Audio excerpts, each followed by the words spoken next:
Sir నమస్తే, మీ పేరు? నా పేరు మల్లికార్జున. మల్లికార్జున సార్, ఏం చేస్తుంటారు సార్ మీరు? నేను వచ్చి ఊర్లో వ్యవసాయమే. ఊర్లో వ్యవసాయం. సార్ ఏ ఊరు సార్, ఏ నియోజకవర్గం మీద? ఉరవకొండ నియోజకవర్గము, కోనాపురం, బెలుగుప్ప మండలం. వెలుగుతుంది. సరే, ఏంటి సార్ జగన్మోహన్ రెడ్డి పాలన చూసారు 5 ఏళ్ళు కూడా, మీకు ఎలా ఉంది అసలు? ఈ 5 ఏళ్ళ నుంచి ఆయన రైతు ప్రభుత్వం, రైతులకు మేలు చేసామని అంటున్నారు కదా, ఏం చెప్తారు? ఏం లేదు, సున్నా. అసలు ఏం లేదు, ఫలితం అయితే సున్నా, ఏం చేయలేదు. అంటే ఈరోజు రాష్ట్రం మొత్తం రైతులకి మేము రైతు భరోసా ఇచ్చాము, రైతు భరోసా కేంద్రం పెట్టామని అంటున్నారు కదా. అన్నాడు కానీ అది దాని నుంచి అయితే ఏమీ రైతుకి ఏ ఆదాయము ఏం లేదు. ఫలితం అయితే సున్నా. అంటే గత 5 ఏళ్ళు చంద్రబాబు నాయుడు ప్రభుత్వంలో ఎలా ఉండేది సార్ మీకు? గత ప్రభుత్వం బాగుంది, రైతులకి మేలు చేశాడు చంద్రబాబు నాయుడు. అంటే ఎలాంటి మేలు జరిగిందంటారు చంద్రబాబు నాయుడు ప్రభుత్వం? అంటే అప్పుడు బాగా ఎరువులు కానీ మందులు కానీ నాణ్యంగా తక్కువ రేటుతో వచ్చేటివి. ఇప్పుడు రేట్లన్నీ పెంచేశాడు. ఒక నిత్యావసర వస్తువులు కానీ, ఒక కాయగూరలు కానీ ఏదన్నా అదొకటి గిట్టుబాటు ధర అయితే ఏం లేదు. ముందుసారి అయితే గత ప్రభుత్వంలో చంద్రబాబు నాయుడు గిట్టుబాటు ధర కలిగించాడు. ఈ ప్రభుత్వంలో రైతు పండించిన పంటకి చాలా ఇబ్బందిగా అమ్ముకునే కానీ చాలా ఇబ్బందిగా ఉంది. అంటే ఇక్కడ మీ నియోజకవర్గంలో పయ్యవోలు కేశవ్ గారు రైతులకి ఏమన్నా మేలు చేశారంటారా? మరి ఆయన సాగునీటి విషయంలో కానీ, తాగునీరు విషయంలో కానీ. మా బెలుగుప్ప మండలంకే ఇప్పుడు వచ్చి సిర్పి పంచాయతీ, బెలుగుప్ప ఇలా చెరువులకి నీళ్ళు వదిలాడు. అంటే ఈ రోజున ఇక్కడ అధికార పార్టీ వాళ్ళు ఏమైనా పట్టించుకున్నారు ఈ 5 ఏళ్ళ నుంచి సాగునీరు విషయంలో? ఏం లేదు అసలు.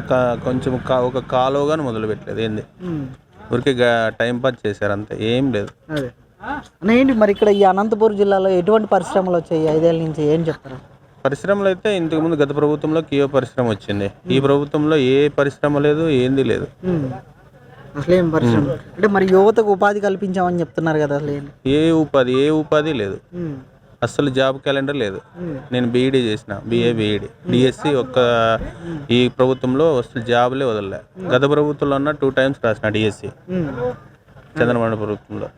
ఈ ప్రభుత్వంలో ఏం లేదు, జాబ్ క్యాలెండర్ లేదు. జాబులే వదలలే. అదే సో అన్న, ఏంటి మరి ఈ ఎన్నికల దగ్గరకు వస్తున్నాయి కదా, ఇక్కడ ఉరవకొండ నియోజకవర్గంలో పయ్యవోలు కేశవ్ గారు టీడీపీ ఉమ్మడి అభ్యర్థిగా ఉన్నారు. సో వైసీపీ నుంచి విశ్వేశ్వర రెడ్డి గారు పోటీకి వస్తున్నారు. ఇద్దరి మధ్య పోటీ ఎలా ఉంటుంది అంటారు? ఎవరు వచ్చే అవకాశం ఉందంటారు? పయ్యవోలు కేశవ్ గెలుస్తాడు. అంటే ఎందుకన్నా? ఆయన అభివృద్ధి అట్లుంటుంది, అభివృద్ధి ప్రదాత ఆయన. ఒక రైతులకి ఆయన ఏ విధంగా సహాయపడగలడు. ఒక చెరువులకు నీళ్ళు వదలడము. ఇప్పుడు ఉరవకొండ నియోజకవర్గంలోనే దాదాపు అంటే 100 ఎకరాలకి డ్రిప్ ఇరిగేషన్ ఇచ్చినాడు. ఈ ప్రభుత్వంలో డ్రిప్ ఇరిగేషన్ లేదు, ఏం లేదు. అసలు డ్రిప్ ఎత్తేసినాడు. లాస్ట్లో ఏదో పెట్టినాడు కానీ అది ఎవరికి అందలేదు. సో ఓవరాల్గా ఏపీలో ఎన్నికలు ఎలా ఉండబోతున్నాయి అంటారు 2024లో? ఎవరు వచ్చే అవకాశం ఉందంట? చంద్రబాబు నాయుడే గెలుస్తాడు. చంద్రబాబు నాయుడు సీఎం అవుతాడు. నమస్తే, మీ పేరు? నా పేరు జయరాములు. ఏం చేస్తారు సార్ మీరు? నేను వ్యవసాయమే. వ్యవసాయం చేస్తారు. ఏ ఊరు సార్, ఏ నియోజకవర్గం? మాది ఉరవకొండ నియోజకవర్గం. ఏ ఊరు? మాది బెలుగుప్ప మండలం, కోనాపురం గ్రామం మాది. సరే, ఏం సార్ జగన్మోహన్ రెడ్డి ప్రభుత్వం చూసారు 5 ఏళ్ళ నుంచి కూడా, గత 5 ఏళ్ళు చంద్రబాబు నాయుడు ప్రభుత్వం చూశారు. సో ఈ ఇద్దరు ప్రభుత్వాల్లో రైతులకు ఏ విధంగా మేలు జరిగింది అనుకోవచ్చు అంటారు? ఎక్కువ ఎవరికి మేలు జరిగింది అంటారు? జగన్మోహన్ రెడ్డి ప్రభుత్వంలో రైతులకి అసలు ఏది పైసా న్యాయం జరగలే. పైసా న్యాయం జరగలే. ఏంది అసలు డ్రిప్ లేదు, మరి ట్రాక్టర్ సబ్సిడీలు కానీ ఏంటో కానీ ఇలా బీసీ కార్పొరేషన్ లోన్లు లేవు, ఎస్సీ కార్పొరేషన్ లేవు, ఓసీవి లేవు, మరి కాపు ఎవరివి లేకోకుండా మొత్తం అంతా బటన్ నొక్కుంటా ఈ పాలనే చాలా అతకపాతాలని తొక్కేసినాడు. ఆంధ్రప్రదేశ్ని 10 ఏళ్ళు వెనక్కి పంపించేసినాడు. అంటే ఈరోజు ఇచ్చిన హామీలు నెరవేర్చానని అంటున్నాడు కదా జగన్మోహన్ రెడ్డి. నెరవేర్చలేదు. ఏం నెరవేర్చినాడు చెప్పు? ఏం చేసినాడు? ఇంకా బటాన్ లోడ్ నొక్కుంటూ వచ్చినాడు, ఏమి నెరవేర్చలేదు. సరే, ఇక్కడ రాయలసీమను రత్నాలసీమగా చేస్తామని హామీ ఇచ్చారు కదా, మరి 5 ఏళ్ళు దానికోసం ఏమైనా ప్రయత్నించారంటారు? ఏది ఒక ఎడే కానీ ఒక గంప మొన్న ఎత్తేసింది లేదు, ఒక ఇట్లా చారటి సిమెంట్ రోడ్డు వేసింది లేదు ఎడగానే. చూపిమని వాళ్ళు ఎవరో వచ్చి, జగన్ కానీ విశ్వేశ్వర రెడ్డి కానీ ఎవరైనా చూడాలి, చూపించచ్చు. మాకే చూపిస్తే మేము దానికి తల వస్తాము. పయ్యవోలు కేసువే అభివృద్ధి చేసిండేది, చంద్రబాబు పరిపాలనలోనే అభివృద్ధి జరిగిండేది నియోజకవర్గం కానీ రాష్ట్రం కానీ. అంటే ఇక్కడ ఈ రాయలసీమ ప్రాంతం మొత్తం కూడా రాజధాని కోరుకుంటున్నారు అని చెప్పేసి అంటున్నారు ఈ రోజున. కర్నూలు రాజధాని చేస్తామని అన్నారు కదా, మరి 3 రాజధానులు అని అన్నారు. ఈ రోజున ఎంతవరకు చేసినాడు? కర్నూలు చేయలే, మరి విశాఖపట్నం చేస్తానని అదే 3 రాజధానులని ఊరికే కాలయాపన చేసినాడు అంతే. జనాల్ని మభ్యపెట్టేకి కాలయాపన చేసి 3 రాజధానులు అందరు నమ్మించి నట్టేట ముంచేసినాడు. అమరావతి రాజధాని అందరికీ ఇటు వాళ్ళకి ఇప్పుడు కోస్తా జిల్లా వాళ్ళకి దగ్గర అవుతుంది, ఇక్కడ రాయలసీమ వాళ్ళకి అమరావతి అయితే సెంటర్ అవుతుంది. చంద్రబాబు ప్లాన్తోనే చేసినాడు. సరే అండి, ఎన్నికలు వస్తున్నాయి కదా, ఇక్కడ ఉరవకొండ నియోజకవర్గం టీడీపీ కూటమి అభ్యర్థిగా పయ్యవల కేశవ్ గారు, వైసీపీ నుంచి విశ్వేశ్వరరెడ్డి గారు పోటీకి వస్తున్నారు. సో వీళ్ళిద్దరి మధ్య పోటీ ఎలా ఉంటుంది, ఎవరు వచ్చే అవకాశాలు ఉన్నాయంటారు? పయ్యవల కేసు బాగా అత్యధిక మెజారిటీతో గెలుస్తాడు. అంటే ఎందుకు సార్? ఆయన ఉంది, ఆయనకి పనులు చేసినాడు కాబట్టి అత్యధిక మెజారిటీతో గెలుస్తాడని అనుకుంటున్నారు పబ్లిక్ కానీ టాక్. అంటే తాగునీరు విషయంలో కానీ సాగునీరు విషయంలో కానీ పయ్యవల కేశవ్ గారు చేసిన కృషి ఏంటి, అసలు ఆయన ఏమైనా పని చేశారంటారు? బాగా బ్రహ్మాండంగా చేసినాడు. చెరువులకు ఎక్కువ ఉరవకొండ నియోజకవర్గంలో ఎక్కువ చెరువులకి నీళ్ళు ఇచ్చినాడు. మరి సీసీ రోడ్లు ఇచ్చినాడు. మా పంచాయతీలో సీర్పుకి ఇచ్చినాడు. మా ఊరోటు ఉంది, దగ్గరలో ఉంది, ఇంకా అయిపోయి దగ్గరలో వచ్చేదానికి గవర్నమెంట్ అవడం ఇది అయిపోయింది. ఇప్పుడు పయ్యవల కేసు చెరువులకు నీళ్ళు ఇచ్చినాడు, సీసీ రోడ్లు వేసినాడు, తార్ రోడ్లు వేసినాడు, మరి హాస్పిటల్ కట్టినాడు, డ్రైనేజీలో ప్రతి ఒక్కటి డెవలప్మెంట్ చేసినది పయ్యవల కేసువే. ఈ విశ్వేశ్వరరెడ్డి ఏదే కానీ పని చేయలే, అసలు చేయలే. సో ఎన్నికలు ఎలా ఉండబోతున్నాయి అంటారు సార్ ఏపీ మొత్తం? ఏపీలో కూటమే గెలుస్తుంది ఖచ్చితంగా. తెలుగుదేశము, జనసేన, బీజేపీ కూటమి అఖండ మెజారిటీతో గెలుస్తుంది. Okay sir, thank you. బాబాయ్ మీ పేరు? ధనుంజయ. ఏ ఊరని ఏం చేస్తుంటారు? నేను వ్యవసాయము, కోనాపురం గ్రామం, బెలుగు మండలం.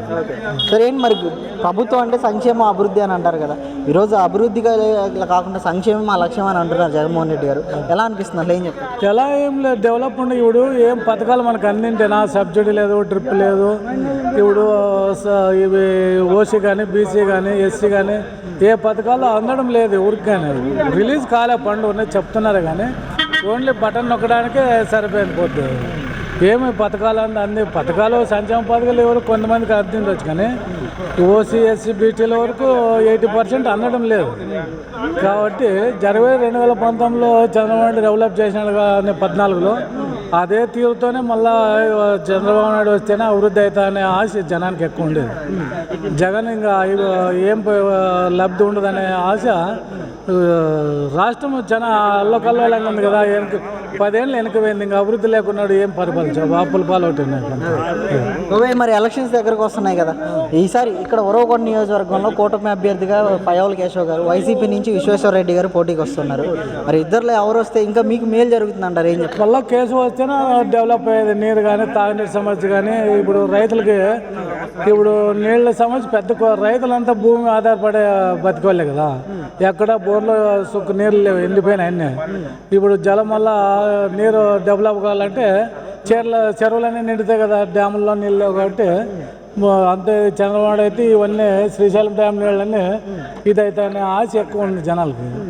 చంద్రబాబు నాయుడుతోనే అభివృద్ధి జరుగుతుందనే ఊహతోనే కేసు అని అది మెజార్టీతో గెలిపాలనే సంక్షేమం గ్యారెంటీ చూడబోదు. 30 ఏళ్ళ నుంచి చూస్తున్నారు కదా పయ్యవల కేశవ్ గారిని, మరి ఆయన వ్యక్తిత్వం ఎలాంటిది అంటారు? అంటే గెలిచిన తర్వాత ఇక్కడ ఉండట్లేదు, ఆయన వెళ్ళిపోతున్నాడు ఈ నియోజకవర్గం బయట. ఎప్పుడు మేము కలుస్తుంటాం కదా, ఎక్కడ ఉండిపోతున్నాడు. మేము ఫోన్లో అందుబాటులో ఉంటాడు, యాడివైనా దొరుకుతాడు, ఉంటాడు. మామూలుగా మాకు దొరకలే, మీకు జనాల్లో ఉండే నాడికే కానీ ప్రజలకు అందుబాటులో ఉన్నాడు. మళ్ళీ దాని గురించి ఇదేం లేదు. మరి ఎలా ఉంటాయి అంటారు ఈ ఎన్నికలు, ఎలా ఉండబోతున్నాయి అంటారు? ఈ ఎన్నికల్లో వచ్చే ఇప్పుడు టీడీపీకే ఉంటుంది, పట్టం కడతారు జనాలు. దాని గురించి కూటమి కాబట్టి దాని గురించి డౌట్ ఏం లేదు.